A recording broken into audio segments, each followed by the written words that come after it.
정보가 있는 시사 토크쇼 장윤선, 박정호의 팟짱.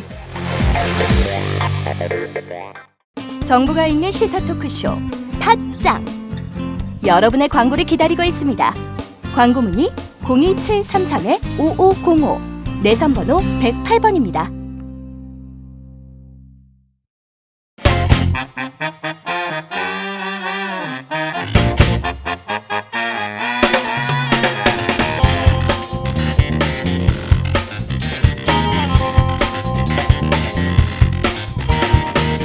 김종대, 김창수의 종창턱.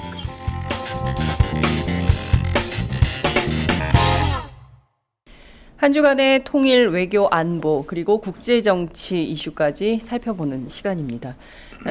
오늘은 스튜디오에 소중한 한 분 나와 계십니다. 김창수 원장님께서 외국 출장 중이시니까 네. 오늘은 김종대 정의당 국방개혁기획단장님께서 직접 나와주셨습니다. 어서 오세요. 안녕하세요. 네. 땜빵 전문. 네, 제가 모든 팟캐스트 빵꾸 난 사람은 어디 가도 다 떼워드리고 있습니다. 노유진에서 아주 그걸로 제가 많이 나갔고. 아, 땜빵 전문이 됐어요? 네, 김창수 우리 또 지금 유럽에 가 계셔가지고 네. 뭐 공부하러 갔는지 술을 먹으러 갔는지 모르겠지만은 또 네. 이른 아침에 저를 부르게 네. 만든 나중에 보상받아야 돼요. 네. 그 우정이 참 아름다워요.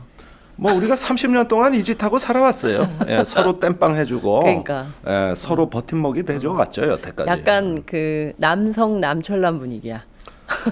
그래서 종창 아니야 종창. 아 그래서 종창이구나. 종기가 나고 욕창이 나는. 그래서 뭐 서로 울어도 같이 울고 웃어도 같이 웃는.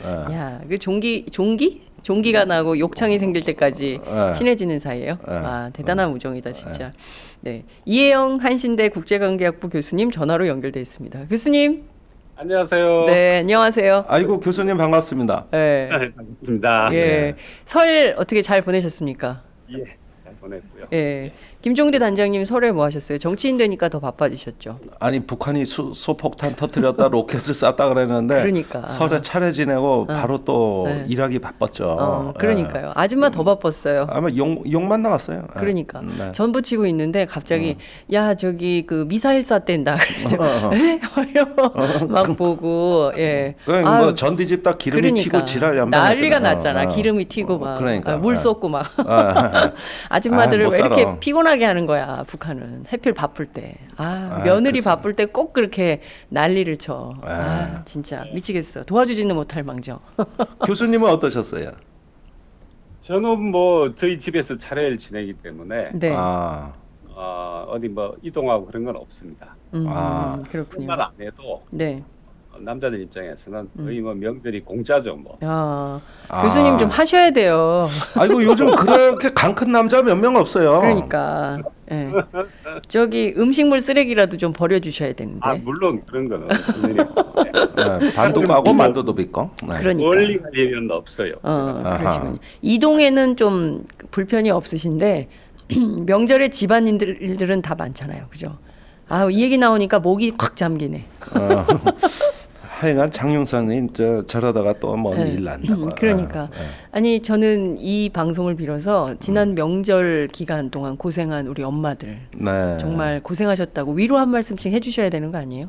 그렇죠. 예, 우리 어머니들, 며느리들, 또 시누이보다는 좀 올케 쪽이 불쌍하잖아요. 그래, 맞아.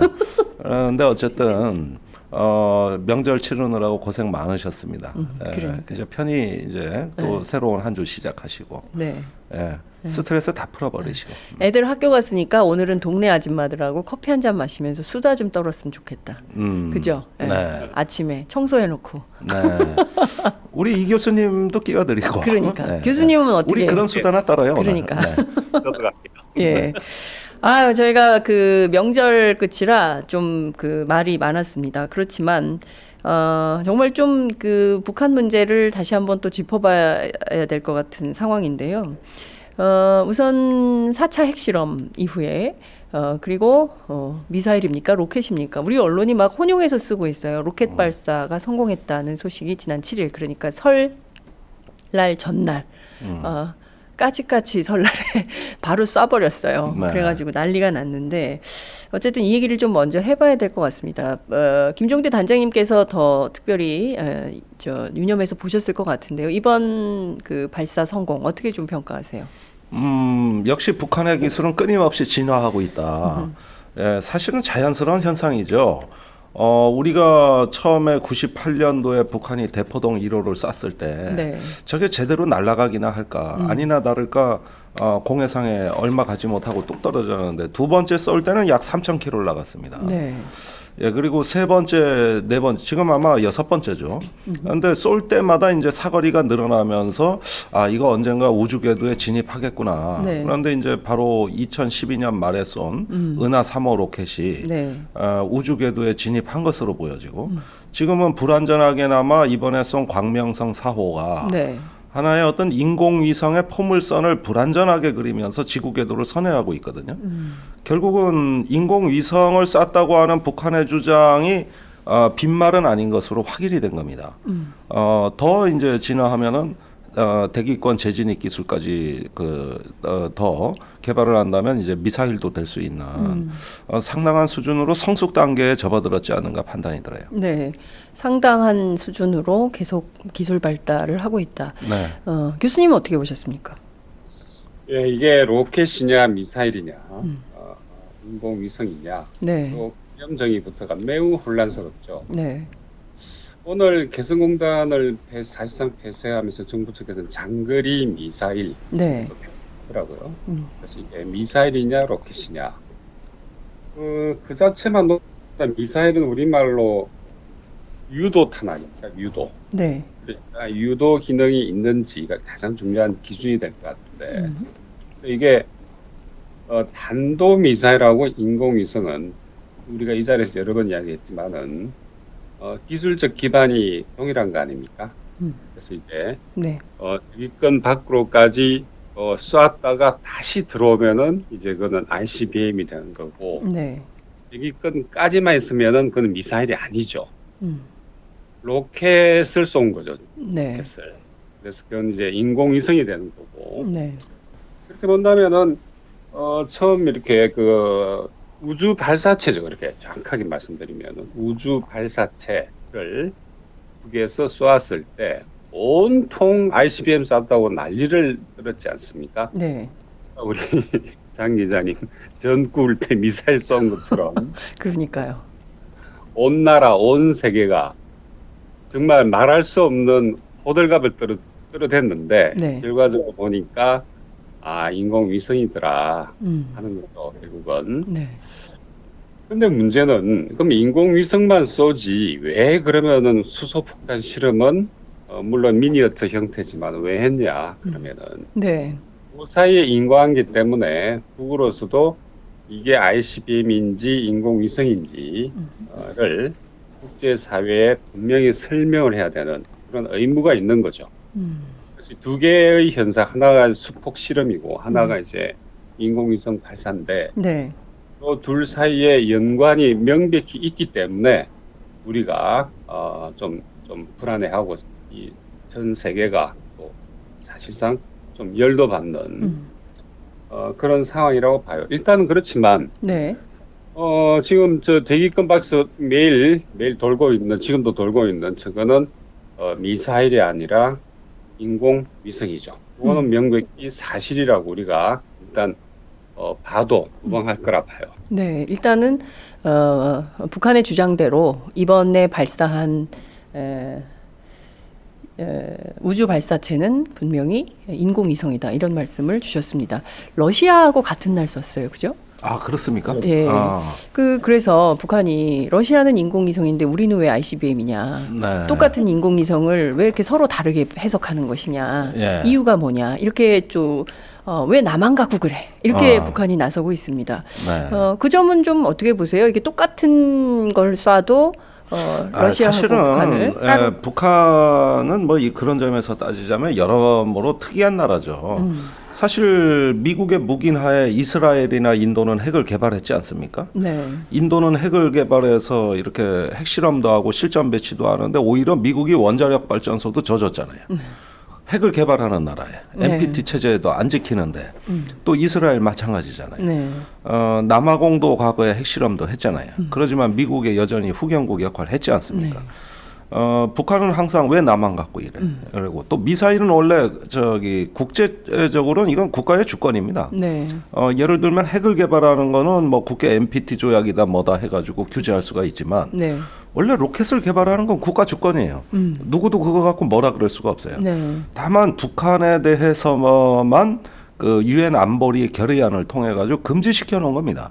이게 미사일 기술이 미사일로 활용될 수 있는 로켓 기술이라는 네. 이유 하에서 국제사회가 제재를 하는 거거든요. 이것도 북한 입장에서는 왜 나만 갖고 그래?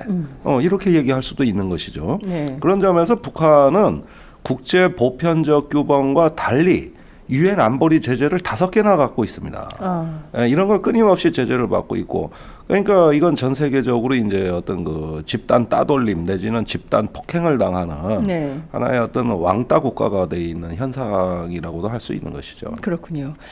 교수님께서는 이번 로켓 발사와 관련해서 앞에 이제 그 4차 북한의 핵실험 문제와 연동돼서 북한을 특별하게 다르게 볼 수밖에 없는 기준이 있다, 이런 말씀을 좀 주셨는데요. 어찌됐든 이번 로켓 발사 이후 핵실험, 로켓 발사, 그리고 이어진 대북 그 강경 조치, 이른바 북한에 대해서 우리가 할 수 있는 상응하는 조치로 무엇을 취할 것이냐라고 했을 때 첫 번째는 확성기 방송을 했어요. 그리고 두 번째 조처로 어제 바로 개성공단 폐쇄 방침이 발표가 됐습니다. 홍영표 통일부 장관이 몇 가지 이유를 밝혔는데요. 첫 번째는 개성공단 가동이 대량 살상 무기 개발에 이용되는 일이 결코 있어서는 안 되겠다, 이런 입장을 밝혔습니다. 실제 개성공단 가동이 대량 살상 무기 개발에 이용이 되고 있다, 이렇게 볼 수 있을지 이 문제도 좀 짚어봐야 될 것 같은데요. 교수님은 좀 어떻게 보십니까? 일종의 집단 히스테리처럼 보입니다.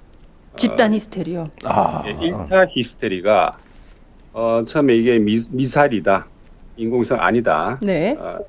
명백히 로켓인데, 이게 1차 히스테리라면은 이번에 정부가 M은 개성공단 가지고 히스테리는 2차 히스테리라고 봐요, 저는. 그래 본다면은 이 정부에서 밝힌 그 금액이 좀 재미있는데 6천억 네.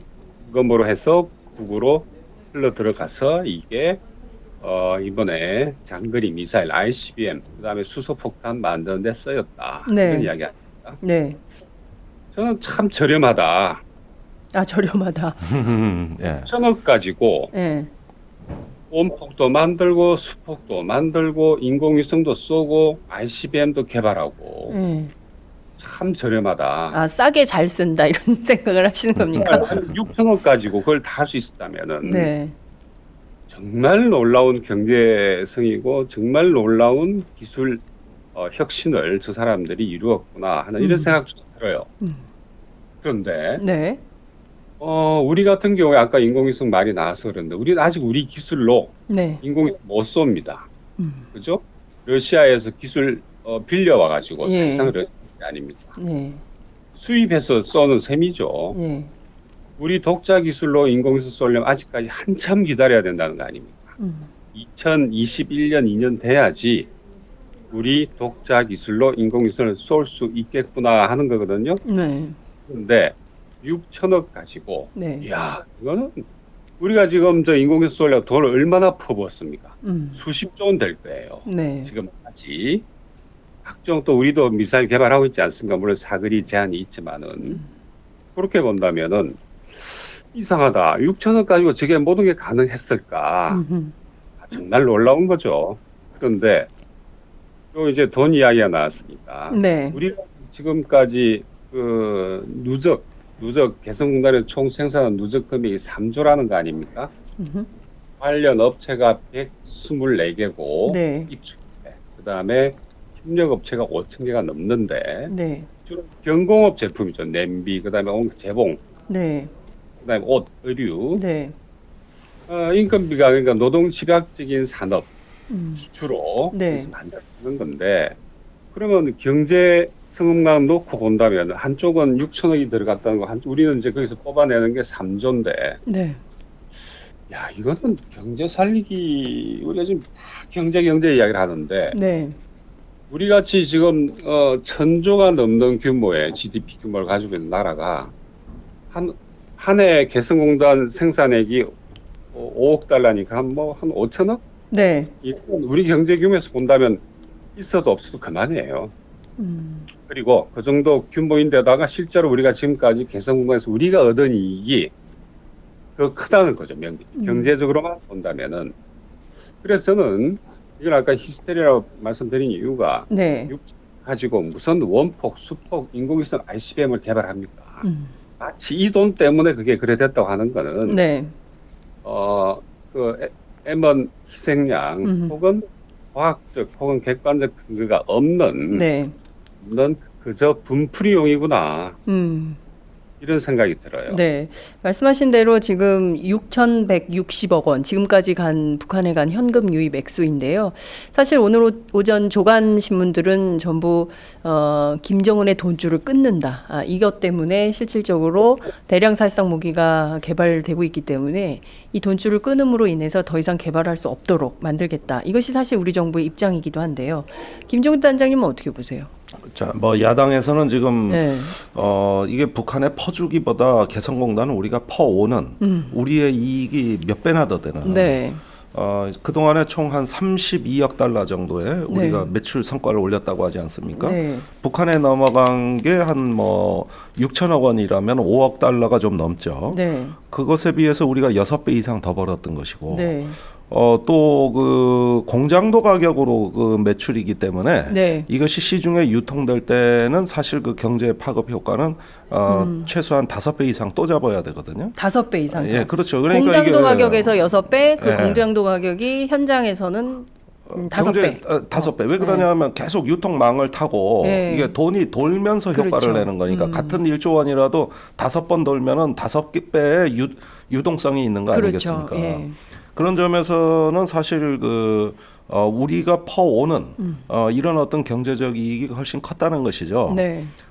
그런데 이제 지금 박근혜 대통령은 북한을 제재하는 것이 아니라 우리 기업을 제재하고 있어요. 우리 기업을. 남한을 제재하는 겁니다. 아닌데 대북 제재한다고 그랬어요. 대북 제재하는데 결과는 남한을 제재하는 것이지 이게 어떻게 우리 기업주들 지금 이제 생계가 막막해져 가지고 그러니까. 기업이 다 줄도산 할 때 폐업하게 만들었는데 네.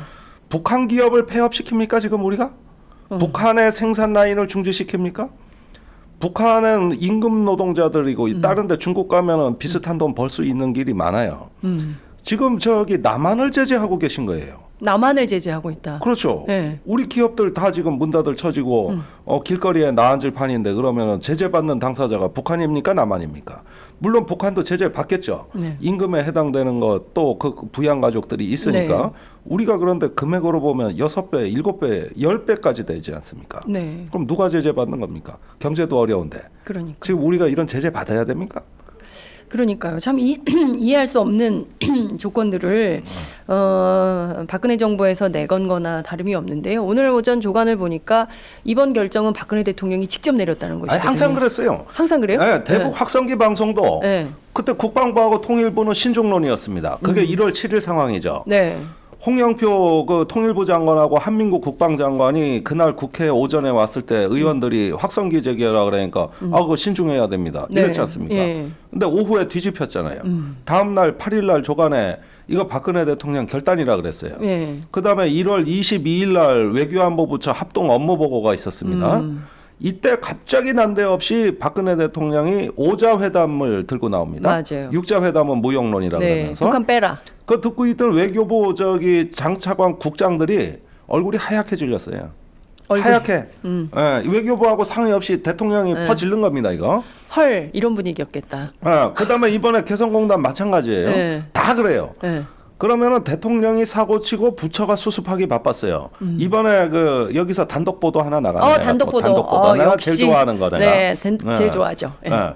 이번에 홍영표 장관, 통일부 장관이 개성공단 가동 중단에 끝까지 반대했습니다. 홍영표 장관이 끝까지 반대했다. 네, 반대한 장관 보고 네가 나가 발표해 이런 거예요. 그러니까 대통령이 사고 치면 장관들이 항상 뒤처리하기 바쁜데 네. 홍영표 장관 TV 나와 기자회견 하는 거 보십시오. 네.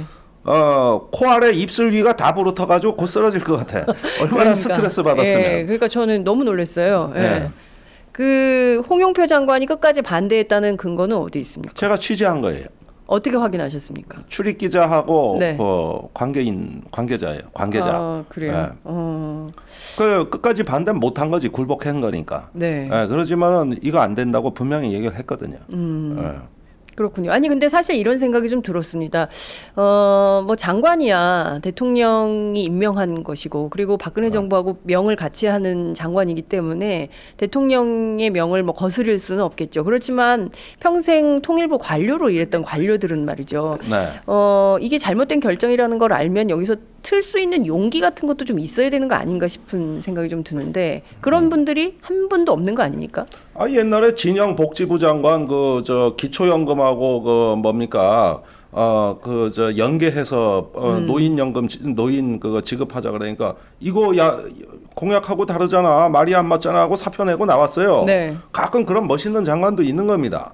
외교안보에서는 없어서 문제지. 홍영표 장관도 자기가 보기에 이게 틀렸다 그러면은 장관직을 던지고 나와야 되는 거 아닙니까? 근데 바랄 걸 바라야지. 그분도 처자식이 있고 명절 셀 때 잘 세야 되는데. 네. 아니 장관 아니어도 그분 교수 출신이잖아요. 교수하고 장관이 같아. 우리 이혜영 교수님 장관 보낸다 그러면은 지금 난리 나지. 교수님 어떻게 하시겠어요? 교수님 같으면? 저 같으면 하죠. 거봐. 교수님이 하시겠다는 거는 지금 계속 고하신다는 게 아니라 지금 그 장관직을 내던진다는 말씀 아니십니까? 아니지. 저 던지고 나오죠. 던지고 나오신대잖아요. 던지고 나온다. 그래요. 그러니까 그것도 일단 시켜주면은 했기 때문에 던질 수 있는 거예요. 일단 그거 사양을 하실 수는 없는 거 아니에요. 일단 던지더라도 일단은 해봐야 되는 거죠. 그죠? 그러니까 시켜줄 리도 없고요. 아니 왜 그렇게 말씀하십니까? 저도 정의당의 예비 장관이에요. 지금 제가 국방부 장관. 네. 시민들이 뽑은 통상장관이었습니다. 시민들이 지금 제가 두 장관님들을 모시고 지금 인터뷰를 하고 있는 거예요. 한 분은 예비 장관, 국방부 장관, 한 분은 시민들이 뽑아준 통상 장관. 이런 분들이 장관이 되면 지금 예비 장관 충원이 하는데 죽겠어요. 정의당 좀 도와주세요. 우리가 이렇게 가지는 않을 것 같다는 생각이 좀 드는데 다시 한번 좀 그 본질로 좀 들어가 보도록 하죠. 홍영표 장관이 어제 이런 얘기를 했습니다. 그 북한이 핵과 미사일 개발에 대한 국제사회 우려를 해소해야 된다. 그러기 전까지는 개성공단 재개할 수 없다. 이런 입장을 밝혔는데요. 실질적으로는 북한이 핵을 포기할 때까지 개성공단 계속 문 닫겠다 이런 의지의 표현이기도 합니다. 중요한 거는 국제사회에 계속 지원을 받으면서 끊임없이 북한이 이렇게 뒤로는 핵 개발을 하는 아주 나쁜 나라다 이런 입장을 홍영표 장관이 강조를 했는데요. 그럼 국제사회로부터 받은 지원이 도대체 얼마나 되고 이런 것도 좀 우리가 따져봐야 될 것 같아요. 실질적으로 국제사회에서 지원받은 돈 다수를 수십억 달러를 정말 다 핵 개발에 쓰는 것이냐 이런 것도 좀 따져봐야 될 것 같은데요. 김종대 단장님 그 점은 팩트에서 좀 어떤 차이가 있다고 보십니까? 저는 그 말을 할 때 박근혜 대통령 특히 이 정권의 어떤 그 하나의 사고의 패턴이 드러났다. 어떤 인식의 하나의 특징이 드러났다.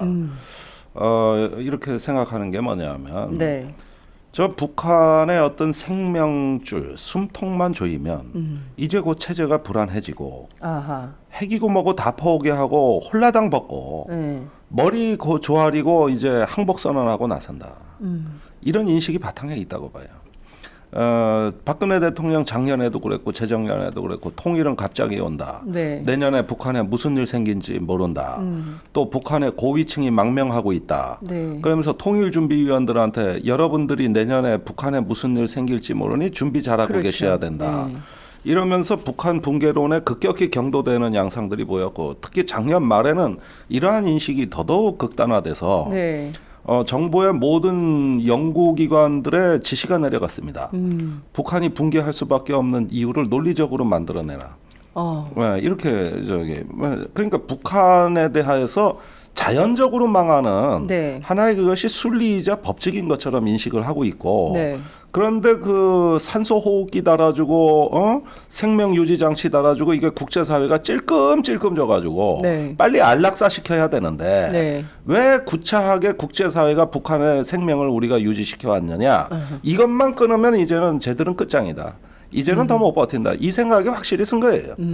그러니까 그 말이 나오는 겁니다. 네. 그리고 사실 북한의 인구가 지금 2,400만입니다. 네. 그 북한의 어떤 정권, 뭐 거기에 또 핵심 세력 다 따져봤자 3,400만이에요. 충성 세력까지 합쳐봐야 네. 나머지 2천만의 주민이 있잖아요. 그 사람들 빼고도 북한이라는 것은 네. 북한의 김정은 정권만 있는 것이 아니라 네. 나머지 2천만 국민이 있잖아요.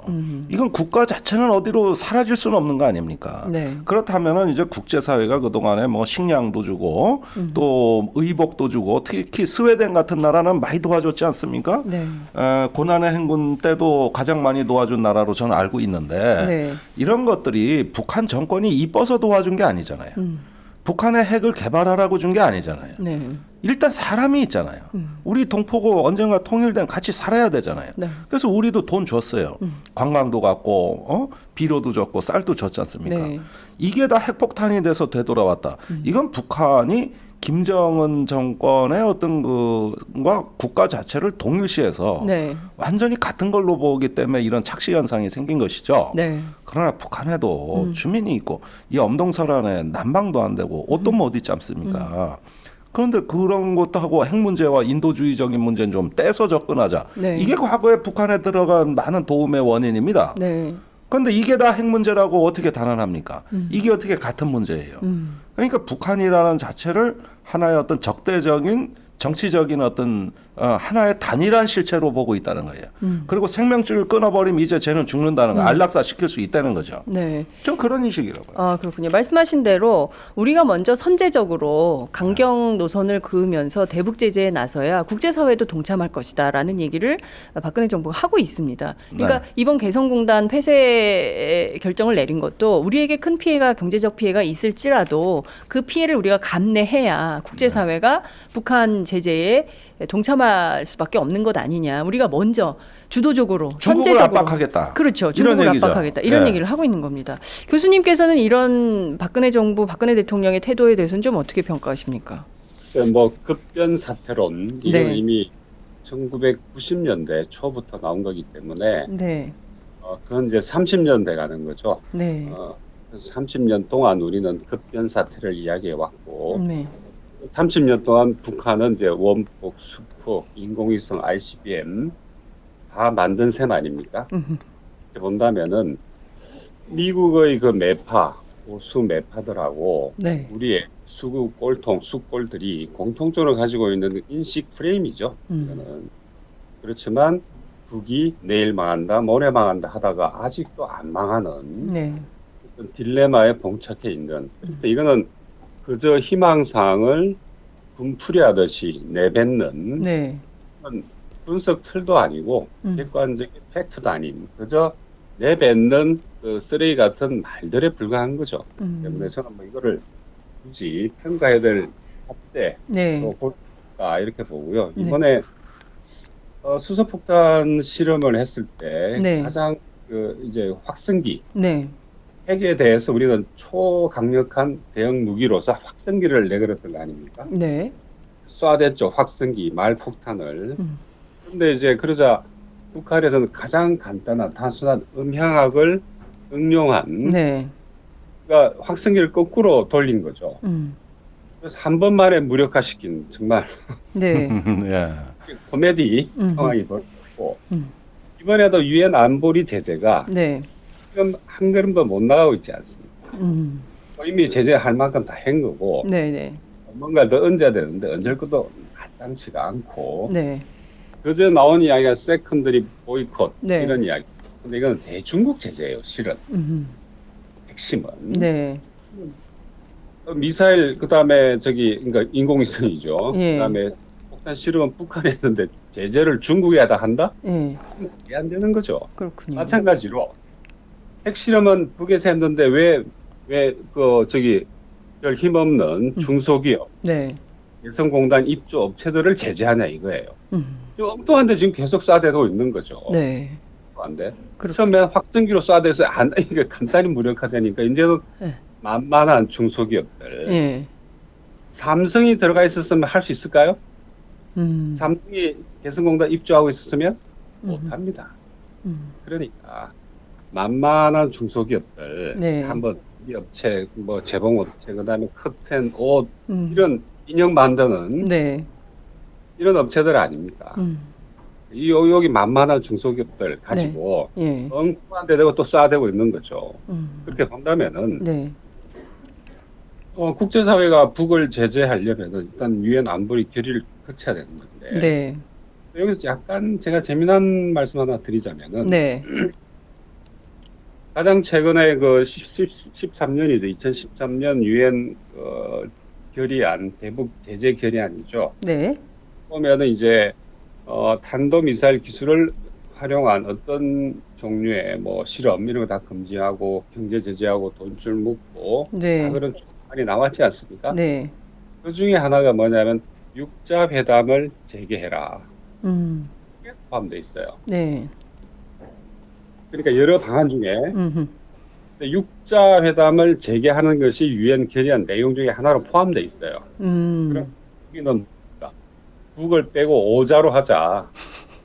그거 자체가 유엔 이 결의안을 어기는 거죠. 네. 그러니까 중국 입장에서는 계속 육자회담 이거 가지고 붙들고 있는 거 아닙니까? 육자회담 하자. 빨리. 네. 그 보면 어떻게 보면 유엔 제재 결의안을 충실히 따르는 건 중국이에요. 역설이 벌어지고 있는 상황. 그러니까요. 그렇기 때문에 제가 네. 보기에는 지금 개성공단에다가 그 엉뚱한 화풀이를 하고 있는 셈인데 네. 이거는 제재가 될 수가 없는 거죠. 확성기 가지고 북핵을 막을 수 없는 것처럼 네. 공단에다 문을 걸어 잠근다 해가지고 북한 경제가 무너진다든지 갑자기 김정은이 대우 각성을 한다든지 네. 그런 일은 일어나지 않을 겁니다.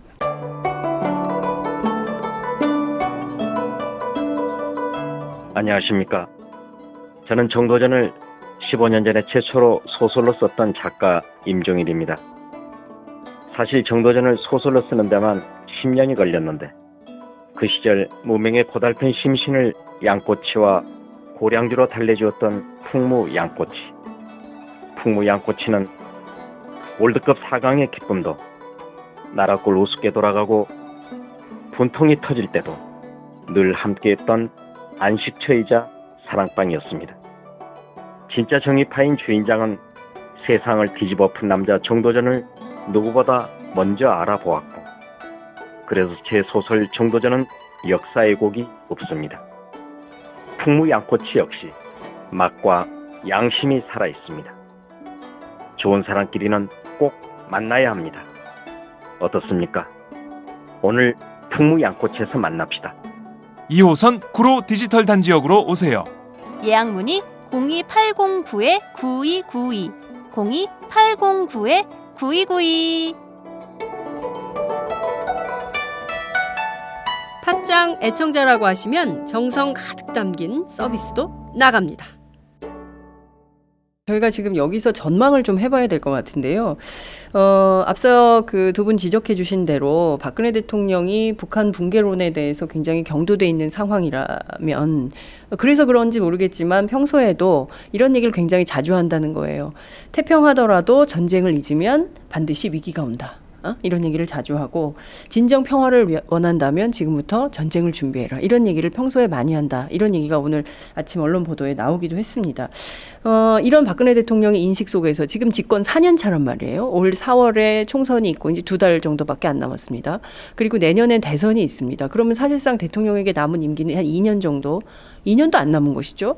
이 상황에서 박 대통령이 얼마나 더 남북관계에서 진도를 뺄까. 이분의 인식도 처음에는 통일 대박론 그리고 남북관계 평화적 관리를 강조했어요. 그런데 이 노선이 점점 변화해서 극단화되고 있는데 이게 결국 총선을 겨냥한 거 아니냐. 그래서 선거 끝나면 다시 또 개성공단 재개할 가능성이 있다. 이런 얘기들도 나옵니다. 김종대 단장님은 어떻게 전망하세요?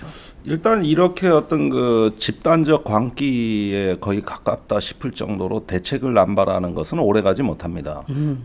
우리 국가가 그렇게 강인한 체력을 갖고 있지 않습니다. 네. 우리 지금 경제도 어렵습니다. 네. 그런데 또 이런 어떤 그 남북관계 부담까지 짊어지고 지금 성장률이 2%대 국한돼 있는 그렇습니다. 나라로서 이제 장기 불황에 접어들어 일자리 없고 난리인데 여기에서 과연 이런 어떤 그 긴장, 국가의 스트레스를 우리가 많이 감내할 수 있느냐? 네. 전 선거 때까지라고 봅니다. 선거 그 이후에는 때까지다. 이후에는 뭔가 다른 출구 전략이 있겠죠. 그러나 이미 저질러 놓은 게 너무 심각하다는데 단지 문제가 있는 겁니다. 예. 지금 박근혜 대통령의 그 여러 가지 대북 제재에 관한 일련의 행보를 보면 네. 어떤 하나의 북한 비핵화 또는 한반도 문제에 대한 자기의 철학과 비전, 목표가 있다기보다는 네. 그때 막 즉흥적으로 어떤 폭주하듯이 지금까지 대책이 남발돼 왔어요. 막 지르는 서리건 거예요. 대책이. 예. 그 죽어가는 환자가 어떻게 내 병을 치료할까를 곰곰이 생각하고 체계적으로 치료를 해야 되는데 그러니까요. 몸에 좋다는 건 이것저것 소문 들리면 다 먹어보는 거죠. 보약 먹고 막. 예. 예. 그러다가 나중에 뭐가 약이 됐는지도 몰라요. 이렇게 예. 먹으면. 예. 그야말로 폭식투쟁을 해오신 거예요. 폭식투쟁. 예. 그런데 예.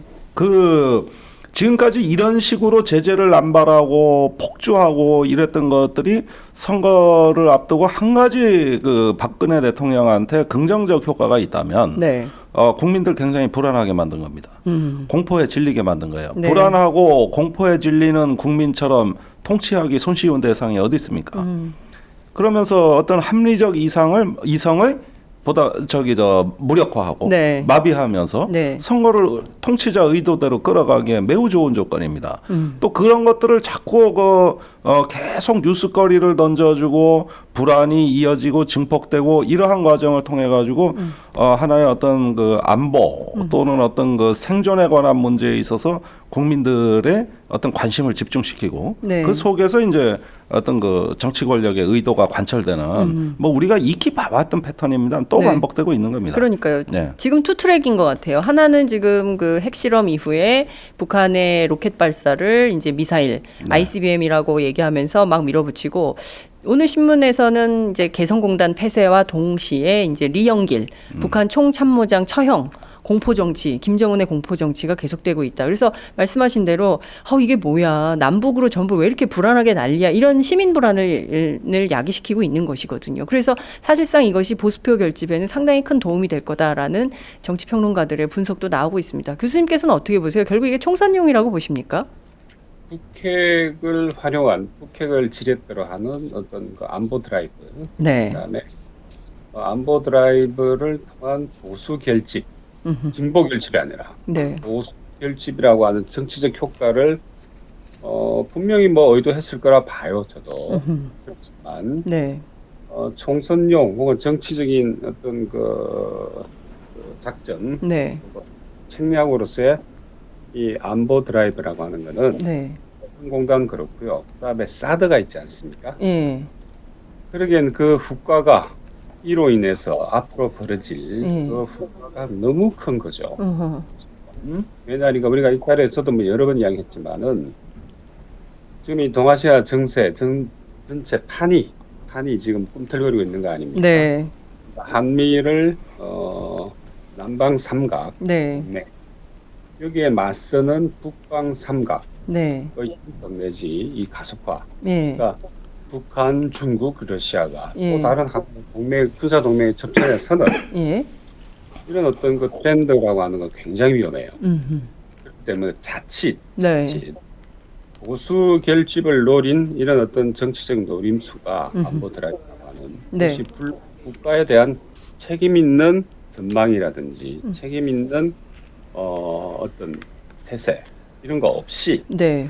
정치적인 효과만 노려서 이런 걸 추구했다면은 네. 이거는 매우 위험한 불장난을 하고 있는 거죠. 가뜩이나 지금 사드 때문에 네. 굉장히 예민하게 반응하고 이미 이제 대가 운운하고 있지 않습니까? 그렇습니다. 마찬가지로 러시아도 같은 반응을 보이고 있어요. 왜냐하니까 사드라고 하는 게 들어오면은 네. 동아시아의 그 군사적 힘의 균형이 밸런스 오브 파워가 네. 진동을 하게 되는 거죠. 무너지는 거죠. 그럴 경우에 네. 그것이 초래할 그 엄청난 국가에 대해서 너무나 생각 없이 네. 마구 질러대는 히스테리아 표현했지만 네네. 진료되는 이런 어떤 트렌드를 우리 정부가 앞장서서 조장하고 있는 것은 매우 위험하고 무책임한 자세라는 거예요. 위험하고 무책임한 자세다. 예. 교수님 말씀하신 대로 지금 남방 삼각, 북방 삼각, 한미일 대 북중러 이런 구도가 생기면서 사실상 신냉전 체제로 신냉전 체제가 구축되는 거 아니냐. 남북 관계가 30년 이전으로 돌아가게 생겼다. 특히 이제 앞서 교수님께서 지적해 주신 대로 6,160억 원 때문에 이것을 개성공단 폐쇄를 하게 되면 북한이 또 그에 상응하는 군사적 조치를 할 것이고, 그렇죠? 그 다음 단계는 또 어떤 게 될 것이냐. 그 위기가 계속 증폭되고 있는 이런 상황인 건데, 말씀하신 대로 개성공단 폐쇄 조치하고 사드 얘기가 같이 나왔어요. 이번 주 중에 주한미군과 한국군이 만나서 사드 배치 지역 어디에 배치할 거냐, 여기까지 진도를 나간다는 거거든요. 김종대 단장님 오늘 경향신문에 칼럼도 쓰셨던데요. 네. 니네 동네로 갖고 가. 할 거면. 그러니까 여당 새누리당 지도부 지역구마다 사드 포대 한 개씩 주자고. 세 개? 세 개. 한반도 방위에 세 개 필요하다 그랬어요. 셋이 하나씩 나눠 가죠. 네, 그러니까 부산에 한 개, 대구에 한 개, 평택에 한 개. 거기가 원유철, 김무성, 유승민 의원 지역구입니다. 예. 그리고 그분들이 가장 적극적인 분들 아닙니까? 그러니까요. 사드 배치. 예, 그냥 지역구에 하나씩 주자고. 갖다 놓고 싶으면 갖다 놓으라 그래. 지역구에 가서 맞아 죽을 거예요. 그 저기 가서 자기 지역 구민부터 설득하세요. 뭔 국가 뭐 조선일보에다가 대고 사드 핵무장 얘기해가지고 그 마침 무슨 본인들이 대통령도 아닌데 지역 구민부터 설득할 국회의원 아니면. 그런데 지금 공교롭게 후보지가 다 거기에요. 그러니까요. 예. 그리고 한 개 들어오면 두 개 들어오고 세 개 들어옵니다. 그때부터는 우리 돈 다 나갑니다. 그래서 세 개까지는 가져야 안심이 된다는데, 그러면은 거기가 제일 내가 보기엔 최적의 후보지인데 딴 데 어디 갖다 놓을 데가 없어요. 그러니까 이제 국방부 관계자가 또 지난주에 이상한 말을 했습니다. 대도시가 아닌 미군 기지가 아닌 제3의 장소도 가능하다. 어디야? 이건 뭔 소리야 이게? 무슨 소리야? 어디로 갖다 놔야 돼? 그러면 미군 기지 또 져줘야 된다는 얘기 아닙니까? 기존 미군 기지에 그거를 넣지도 않고 또 미군 기지를 새로 져야 된다는 거 아닙니까? 그 얘기는 15만 평 부지에 반경 5km의 군사보호구역으로 다 지정해서 개미새끼 한 마리 열심 못하게 다 통제해야 되는 이런 부지 마련을 또 해야 된다는 얘기 아닙니까? 그것도 한 개가 아니라 세 개씩이나. 아니 그러면은 지금 우리가 지금 저기 살 데가 없어가지고 집값은 나날이 오르고 전월세 때문에 난리인데 그 넓은 땅 또 차지하고 있으면 그거 피해가지고 또 살아야 되는 거 아니에요? 그러니까 제 생각엔 이래요. 대북제재의 우리 손실을 다시 계산해 봅시다. 대북제재 손실. 개성공단으로 공장도 매출 기준으로 우리 그 손실액이 그러니까 그동안 누적된 게 32억 달러를 연간으로 따져도 한 연간 3억 달러. 그런데 이게 부가가치 효과까지 하면은 제 생각에는 건 1년에 한 2조 원에서 3조 원 우리 경제 손실 봤어요. 2조에서 3조 원. 2조에서 3조 원. 그다음에 사드 포대로 인한 경제적 손실은 얼마냐? 이게 주로 저 주변의 주한미군 기지나 어떤 대도시 주변 또는 어떤 그 광활한 평지를 대상으로 해가지고 상당히 큰 부지를 제공해야 되는데 이거 지금 뭐 부동산법 뭐 이렇게 원샷법 뭐 해가지고 지금 경기 부양하려고 안간힘 쓰는데 이거 찬물 끼르고 도시계획 다 다시 짜야 됩니다. 도시계획을 다시 짜야 된다. 다시 짜야지. 다 출입 통제해야 되고 인근에 다 그 뭐 건물도 다 무너뜨리고 사람들 다 이주시켜야 될 거 아닙니까? 이거 하려면 당연하죠. 그 근처에 사람 살면 안 돼요? 안 돼요. 왜 안 돼요? 전자파가 인체에 영향을 미치는데 우리가 91년 걸프전 때 수만 명에 달하는 미군이 전쟁 후유증으로 원인을 알 수 없는 병을 알았어요. 우울증 이걸 같은 거? 우울증 같은 거. 이걸 전문가들이 분석을 해봤죠. 그런데 그 ASPJ라고 F-16 같은 데 보면 전자파 교란 장비 이게 공군 조종사들한테 치명적이었다. 그 외에도 많은 전자장비, 현대전에서 전자장비가 유해하다. 이런 건데 그 사드 포대에 들어가는 극초단파 X밴드 레이더에는 사람이 만든 전파 중에 가장 강력한 전파가 발생이 됩니다. 그래서 이게 인근의 항공기, 선박, 자동차의 전자장치를 무력화하는 것은 물론이고 인체에도 상당히 치명적 피해가 있을 거라고 보는 것이죠. 그러니까 결국 이런 어떤 무기, 전략 무기가 그 배치된다고 하게 될 때 그에 따르는 사회 경제적 그 비용. 피해와 비용이라는 것은 우리가 과연 얼마까지인지 아직 계산조차 할 수 없는 상황입니다. 저는 수조 원이라고 봅니다. 한 개 포대당. 이런 거 다 따져서 이 지금 남북 긴장 관계에서 우리의 자해 행위가 어디까지 갈 것이냐. 저는 뭐 그 이런 어떤 뭐 개성공단, 사드, 또 중국과의 외교 관계 이런 어려움들이 한꺼번에 다 닥치고 있는 이런 어떤 그 자해공갈단의 어떤 네. 모양이 돼버리고 네. 결국은 이제 대한민국이 세계의 어떤 질서 속에서 네. 북한 김정은이 고립되는 것이 아니라 대한민국이 고립될 수도 우리가. 있는. 예. 네. 그러면서 뭔가 이 성장의 동력이 더 빨리 소진될 수도 있는 이런 것들이죠. 무엇보다 국민들이 불안하다고 하는 그 자체가 네. 소비를 위축시킬 것이고 네. 그 위축된 소비하에서 또 경제가 불행이 될 것이고 네. 불황이 네. 이어질 것이고 네. 이런 악순환의 체질화 현상이라고 저는 봅니다. 아니 결과적으로는 지금 말씀하신 내용을 다 들어보면 우리 국민들에게 일단 기업들이 피해를 보기 때문에 우리 국민들한테 큰 피해가 되는 거예요. 개성공단의 경우에는 당장 아니 잘 다니고 있던 회사가 갑자기 문을 닫게 생긴 거 아닙니까? 정부의 네. 방침으로 너 오늘부터 입경하지 마. 아니 못 들어와. 이렇게 출경 안 돼. 개성 못 가. 이렇게 되는 거 아닙니까? 하루아침에 일자리를 잃게 되는 사람들이 엄청나게 많은 거예요. 기업들 말씀하신 대로 줄도산하는 거죠. 물론 뿐만 우리 아니라 경제의 0.04%라고 네. 그 의미를 편마하고 있죠. 정부에서는 그거 얼마 안 된다는 거예요. 얼마 안 된다는 큰 돈 거예요. 아니다. 큰 돈 아니다. 누리과정도 큰 돈 아닙니다.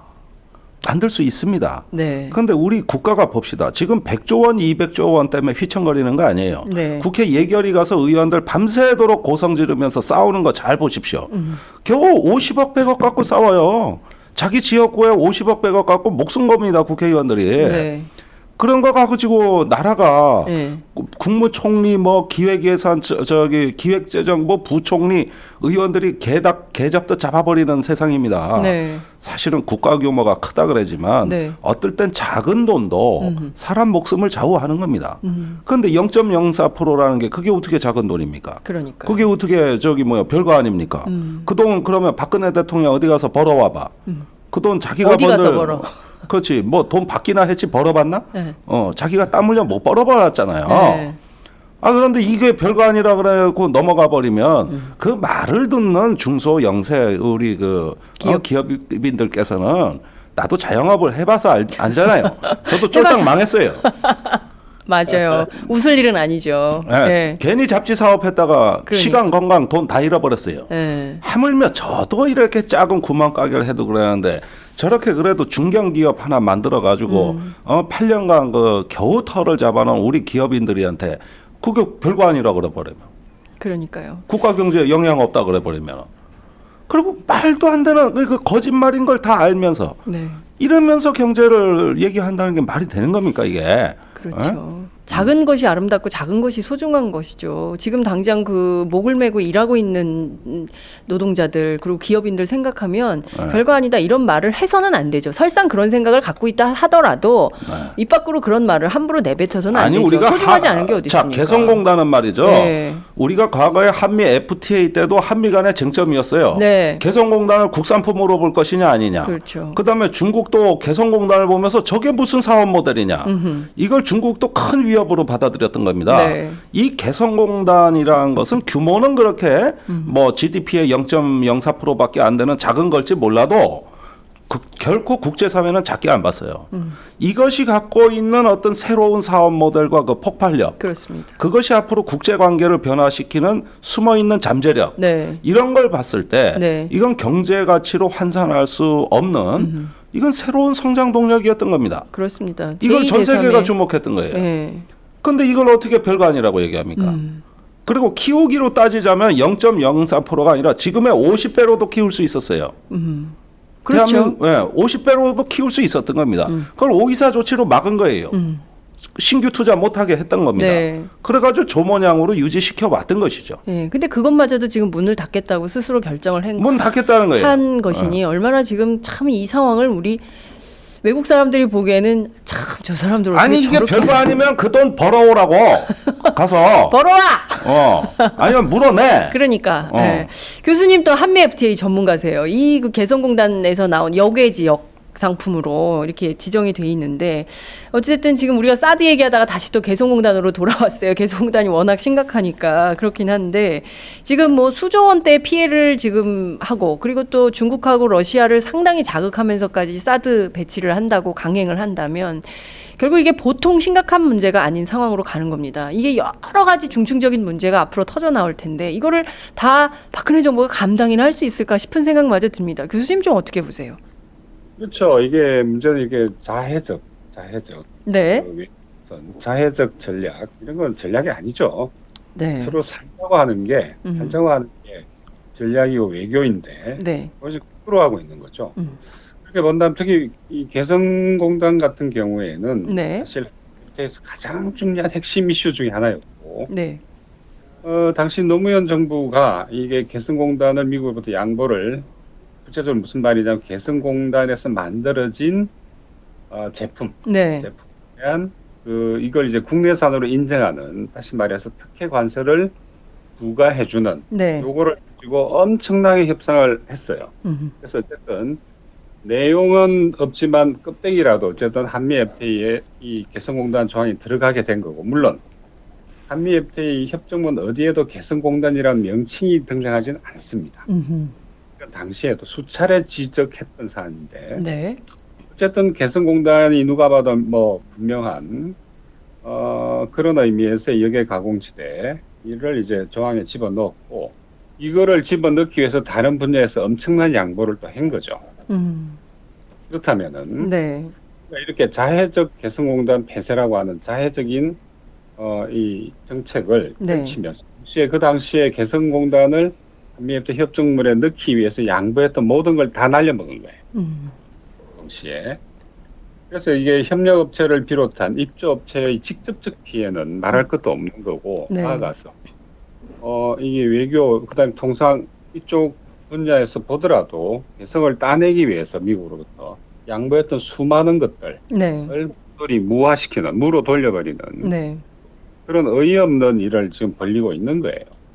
물론 우리 아이고 참. 김종대 단장님 같은 경우는 예, 뭐 사실 중요하죠. 그 개별 입주업체 입장에서 보면 이게 목숨이 걸린 문제니까. 네. 저도 제 주변에 개성공단 입주업체도 알고 있고 그렇습니다. 그래서 이제 여러 가지 공제품들을 네. 만들어내 그런 입주업체들 알고 있는데 네. 그러니까 개성공단이 나름대로 그 매력이 있는 게 그런 거 아닙니까? 굉장히 우선 말이 잘 통하고 우리 말이니까. 네. 그다음에 인건비가 중국보다 더 싸요. 훨씬 싸요. 그러니까요. 우리 국내 인건비와 비교해보면 뭐 10배, 20배 정도 차이가 납니다. 그렇기 때문에 이런 노동집약적인 그런 어떤 경공업 제품들을 네. 개성에 생산을 했을 때 입주업체들 입장에서는 엄청난 인건비, 비용 절감의 효과를 가져올 수 있는 거죠. 근데 이런 것들은 모두를 날려먹는다고 한다면은 이 사람들 결국 선택할 수 있는 거 국내로 다시 못 옵니다. 이제 못 오죠. 예. 갈 데가 중국이나 없죠. 베트남으로 결국은 다시 또 해외로 다시 나가야 돼요. 그 경우에 네. 같은 하나씩 일자리가 네. 일자리 국내 투자를 해야지 일자리가 만들어지는 거 아닙니까? 그렇습니다. 어쨌든 그다음에 개성이 가지고 있는 그 남북 관계의 어떤 특수성을 고려하고 동시 통일이라고 하는 우리의 어떤 공동의 목표와의 어떤 그 비전 이런 걸 같이 감안을 해야지 이런 건 사실 경제적 가치로 계산될 수 없는 거죠. 그렇습니다. 예. 어마어마한 사실은 네. 경제적 효과를 가져오는 거 아니고 사실 우리가 지금 길게 봤을 때 우리 경제 성장 동력이 이제 바닥이 날 지경인데 네. 사실 남아 있는 유일한 활로는 북입니다. 북한. 그러니까요. 한북 관계를 어떻게 엮어가는가 여기에 달려 있는 게 우리. 아니 그래서 통일 대박론 얘기한 거 아닙니까 박근혜 대통령이? 예. 한국 경제의 미래예요. 그게. 예. 더더군다나 이 여기 입주업체들 또 해외로 몰아갔을 때 내쫓는 거죠 실은. 왜 남북 정세가 이렇게 계속적으로 불안하고 네. 안정이 안 돼 있는 조건에서 어느 사람이 개성공단에다가 들어가겠어요? 못 들어갑니다. 그렇죠. 그러니까 이 말은 결국 개성공단을 이번에 사실상 폐쇄함으로써 이른바 지정학적 리스크를 오히려 더 리스크를 더 올려버리는 네. 위험. 예. 결국은 이게 우리 경제에 절대 좋은 효과 아닙니다. 그렇죠. 뻑하면은 주식이라든가 자본시장 보세요. 소위 말하는 지정학적 리스크 때문에 네. 엄청난 피해를 보고 있거든요.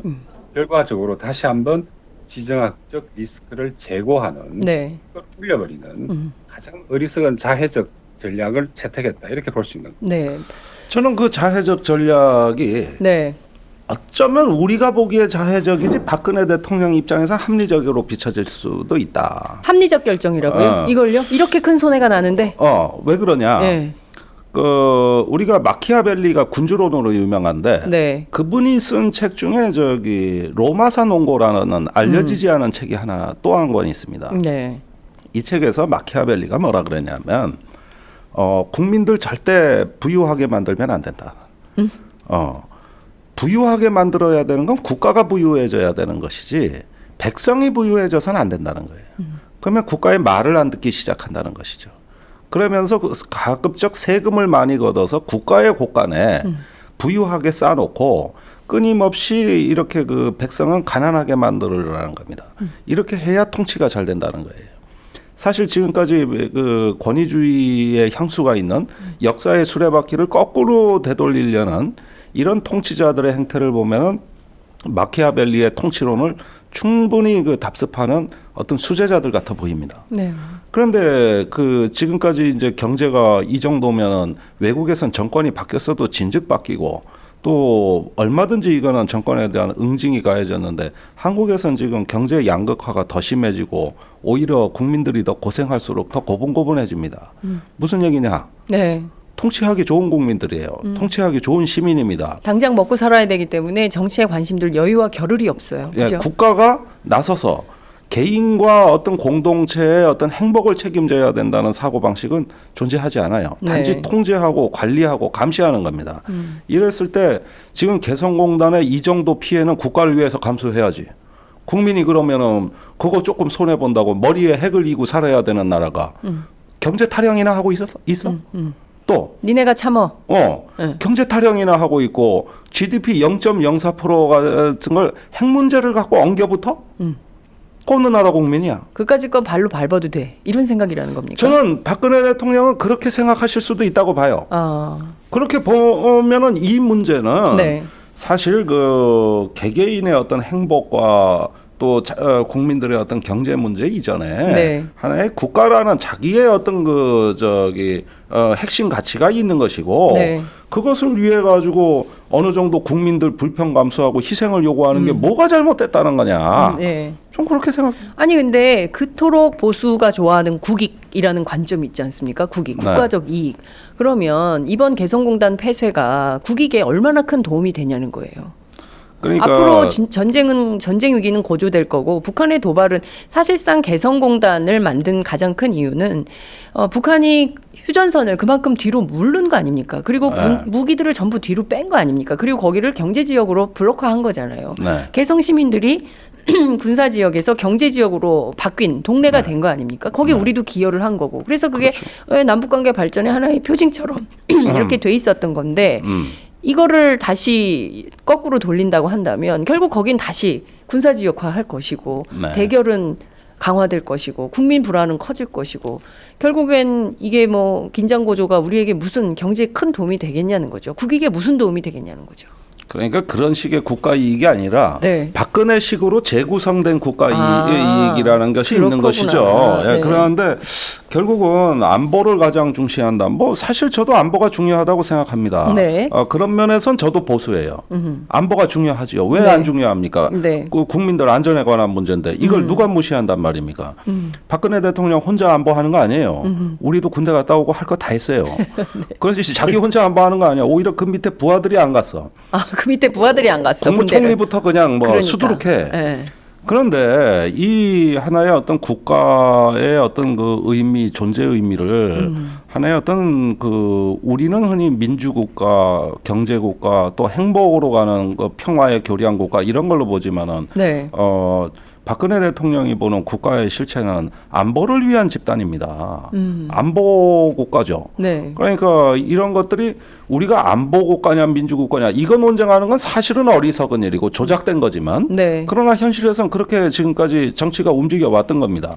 국가 정체성 논쟁을 해온 거예요. 그런데 박 대통령이 보기에 사드 네. 이거 국가 이익에 상당히 큰 손실이라는 거 압니다. 네. 개성공단 이것도 국가 이익의 손실인 거 알아요. 그래서 자해적인 건데 네. 그럼에도 불구하고 국가가 가야 될 부분은 일단은 강한 힘을 앞세워서 상대방에게 위신을 세우고 굴복을 시켜가지고 네. 우리가 결국은 어떤 그 승리하는 네. 또는 정복하는 네. 이런 어떤 국가의 본성이 있다고 믿고 네.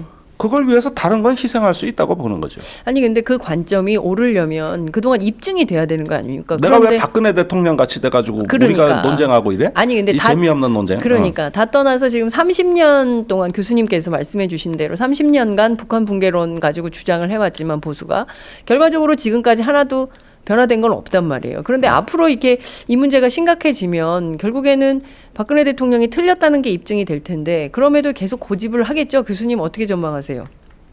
근데 이게 그렇죠. 저는 며칠 전인가요? 여기 중앙일보에 쓰던 잘 아는 대외 기자 어떤 분이 쓰던 칼럼을 읽다가 네. 어이가 웃었는데 네. 야, 중앙일보에서도 이런 이야기가 나와? 하는 거죠. 무슨 말이냐면은 네. 나름 뭐 우리나라 이게 그 안보 쪽에서의 보수적 시각을 대표한 사람 중에 한 분인데 그 북의 핵 동결하고 평화 협정하고 바꾸자. 그게 답이다. 그래서 야 이거 참 그 보수 쪽에서도 아하 이런 이야기가 나올 수 있는 거는 그만큼 우리가 뭐 계속 대통령이 그런 말 혹독한 대가를 네. 치르게 할 거다. 근데 아까 말씀드린 것 중국에서도 사드 배치한다니까 우리 보고 네. 대가를 치르게 될까? 대가 여기도 대가. 저기도 대가가 대가. 유행이에요. 치르게 하겠다는데 이런 것들은 답이 아니죠. 답일 수도 없고 답이 될 수도 없고 될 네. 수도 않고 차라리 중앙일보 칼럼의 그 내용처럼 오히려 이게 보수 쪽에서 그런 이야기를 해서 신선했는데 북의 핵 동결하고 그다음에 북미 평화협정을 체결해라 빨리. 네. 그거 외엔 답이 없고 또 그것을 하기 위해서 네. 아까 제가 저기 유엔 그 안보리 결의안 말씀드렸지 않습니까? 네. 그 안 내용 중에 하나가 육자회담 재개예요. 네. 그러니까 북을 그 제재를 하되 협상으로 문제를 풀어라 하는 게 사실은 그 유엔 제재 결의안의 뭐 전체적인 컨텍스트라고 보시면 될 것 같은데 네. 답은 유엔 결의안대로 육자회담을 빨리 재개하고 그 육자 틀 내에서 북미 간의 평화협정을 체결하고 동시에 핵을 동결하는 결국은 핵을 사실은 우리가 치워버리는 한반도 안에서 비핵화하는 그거 말고는 전 답이 없다고 봐요. 그렇기 때문에 뭐 확승기니 그다음에 이번에 개성공단 폐쇄니 그다음에 각종 히스테리적인 접근 이거는 결코 외교적인 해법이 될 수가 없는 거죠. 외교적인 정책도 전략도 될 수가 없는 거죠. 그렇게 본다면은 하나라도 빨리 이걸로 안 될 거라는 건 이미 답이 나와 있습니다. 답이 나와 있는 거고 괜히 이 한반도 정세만 긴장만 고조시키는 이거 가지고 동시에 이제 곧 경제에 이제 독이 될 겁니다. 안보와 경제는 사실은 분리된 문제가 아니거든요. 아까 제가 그렇기 때문에 지정학적 리스크를 말씀드렸고 동시에 지금 우리가 당면하고 있는 경제 위기, 불안 이런 거는 지정학적 리스크를 고조시켜 가지고 풀 수 있는 문제가 아닙니다. 그런 거 아니에요. 동시에 우리가 아까 말씀드린 것처럼 한국 경제 지금 거의 바닥에 앞으로 계속 성장률이 떨어집니다. 그럴 수밖에 없는 조건이에요. 그러면 남아 있는 방법은 어떻게든 남북 관계를 잘 관리해서 우리 경제가 새로운 활로를 개척하는데 북한과의 협력을 경제 협력을 만들어내는 거 여기에 달려 있는 건데 이런 이 쪼잔하고 히스테리적이고 그다음에 이 아무 효과도 없는 이런 혹독한 대가론 이런 거 이제 더 이상 그만했으면 좋겠습니다. 네, 정말 정답은 나와 있는 것 같습니다. 남북 화해 협력 평화로 이 체제를 존속시켜야지. 그렇다고 해서 계속 대결하고 전쟁을 준비하고 이럴 수는 없는 거 아닙니까? 그런 측면에서 보자면 이미 정답은 있는데 그 정답 놔두고 딴 데서 엉뚱한 데서 박근혜 정부가 더 이상 헤매지 않았으면 좋겠다. 이런 당부의 말씀 주신 걸로 하겠습니다.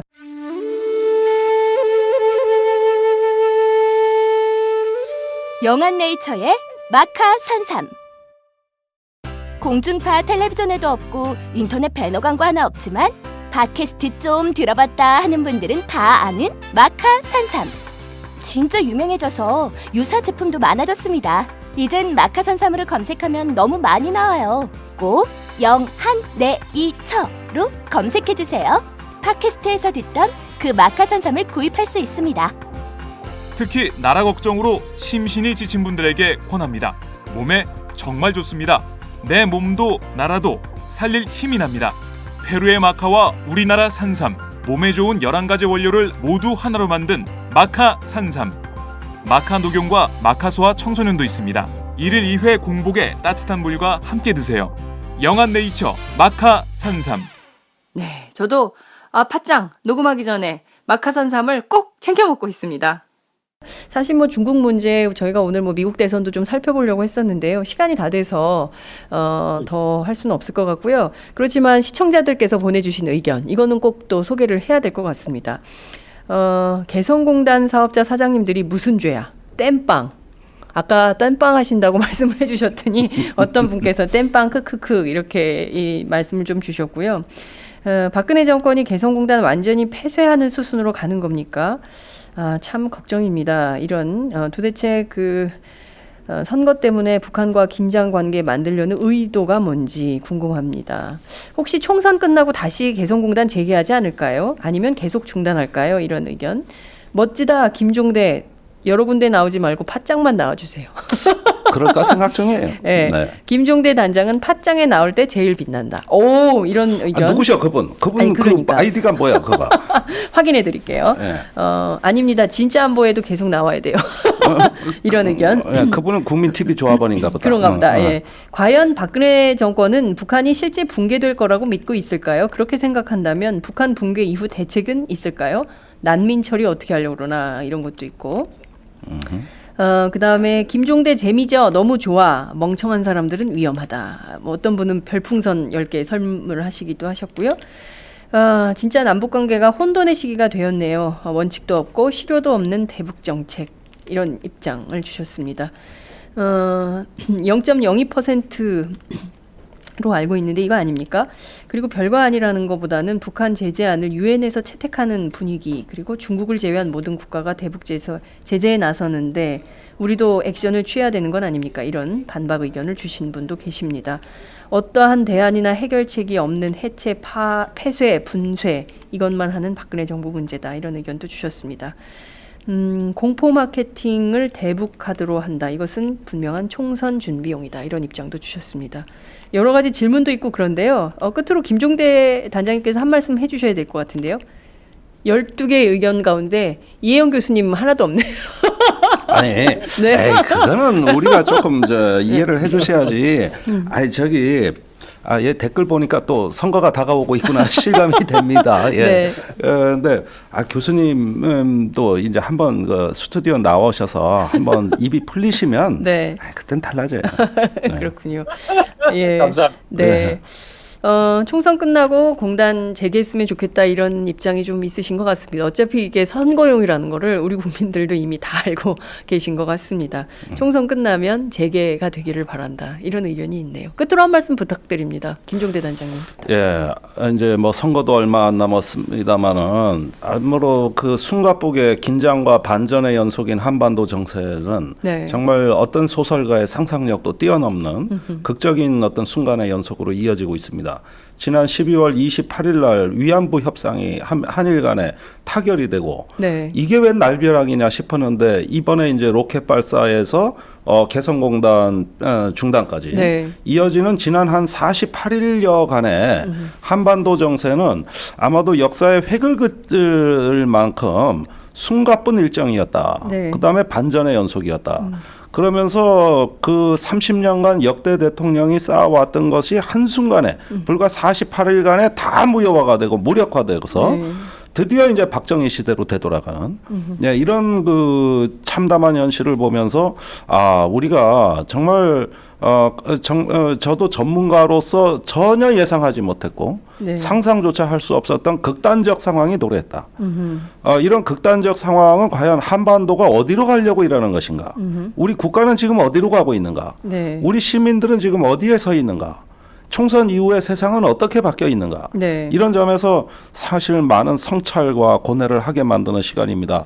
올해 그 여러분들이 이 변화하는 국제 정세를 잘 관찰하시면서 네. 우리가 한반도의 운명의 주인이 되고 우리가 한반도 정세를 주도하지 못하면 주도 당할 것이고 네. 그다음에 북한에 대해서 적개심을 높이면 높일수록 돌아오는 것은 우리의 뼈아픈 손실이고 네. 이런 점들을 본다면은 앞으로 총선 때 이제는 시민들이 어떤 선택을 하셔야 될지 네. 자명해진다고 저는 생각을 합니다. 이러니까 무슨 선거 방송 같은 그러게. 나 일을 안 이러려고 그랬네. 네. 아이고, 선거가 다가오고 있음을 정말 김종대 단장님 말씀을 통해서 다시 확인을 하게 됩니다. 저희가 무려 66분간 오늘 방송을 했습니다. 그만큼 뭐 설 연휴가 끝난 다음에 쏟아진 남북관계 이슈가 워낙 많아서 워낙 많았어요. 예, 그렇지만 다 짚어드리지 못한 점을 죄송하게 생각합니다. 개성공단 문제 등과 관련해서는 저희 이어지는 방송에서 좀 더 디테일을 살려서 네. 말씀을 좀 전해드리도록 하겠습니다. 오늘 두 분 정말 말씀 잘 들었습니다. 고맙습니다. 감사합니다. 감사합니다. 네. 안녕하세요. 오마이뉴스 대표 오연호입니다. 감사합니다. 여러분의 성원 덕분에 바로 어제 오마이뉴스의 10만인 클럽 회원 10,000번째 참여자가 탄생했습니다. 여러분의 응원 덕분에 오마이뉴스는 더욱더 힘차게 권력과 자본의 눈치를 보지 않고 뚜벅뚜벅 참 언론의 길을 갈 수 있게 되었습니다. 계속 성원해 주십시오. 10만인 클럽 회원이 2만 명 정도가 되면 사실상의 진보 종편도 가능합니다. 자, 그 길을 위해 독자 여러분 함께 해주십시오. 감사합니다.